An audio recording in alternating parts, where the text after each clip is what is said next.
Test 2-nin izahına baxırıq. Müəllim deyir, valideynlə ünsiyyət zamanı baş vermiş anlaşılmazlığı şagirdə büruzə verir. Burada müəllim valideyn münasibətindən söhbət gedir və ünsiyyət zamanı hər hansı bir anlaşılmazlıq baş verir və bunu nə edirlər? Şagirdə büruzə verirlər və bundan sonra müəllim nə edir? Deyir, bu hal şagird nailiyyətin qiymətləndirilməsinə təsir edir. Yəni bu nə deməkdir? Müəllim götürür, şagirdə aşağı qiymət verir. Bu halda müəllim etik davranış prinsiplərindən hansı tələbi pozmuş olur? Bu bilsiz nəyə bənzəyir? El arasında belə bir deyim var. Deyir, sənin məndən şəxsi qərəzliyin var. Belə bir ifadə var.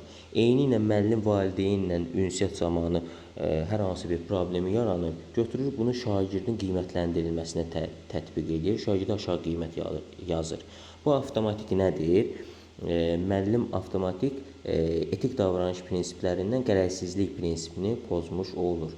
Doğru variantımız D variantıdır. Burada loyallıq var. Loyallıq bilirik ki, yəni sadə dildə desək, sadiqlik deməkdir. Loyallıq yəni işlədiyi müəssisənin daxilində olan belə deyək, qayda qanunların və yaxud da hər hansı bir iş prosesinin gizli saxlanılması, məxfi saxlanılması, dövlət maraqlarının məxfi saxlanılması bu loyallıqdır. İnsan hüququ və azadlığına hörmət, mədəni davranış, yəni bunlar aydın məsələdir. Heç biri bunların deyil. Qanunçuluq prinsipi də burada pozulmur. Birbaşa müəllimin bu hərəkəti şəxsi qərəzliyinə bağlıdır, belə deyək. Qərəzsizlik prinsipini pozmuş olur.